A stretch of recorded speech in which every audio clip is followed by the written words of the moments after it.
तो भाई लोग हम लोग के घरे ना जाके फिर से प्लान बना कि चलो इंडिया गेट घूम लिया जाए। इंडिया गेट पर पब्लिक देखा जाए।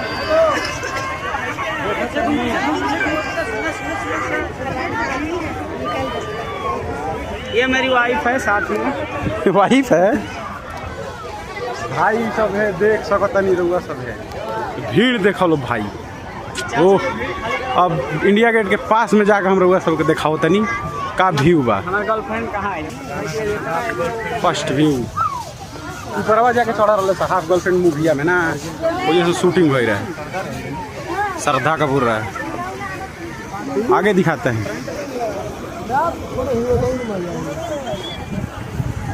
हमारी देश की शान है। इंडिया में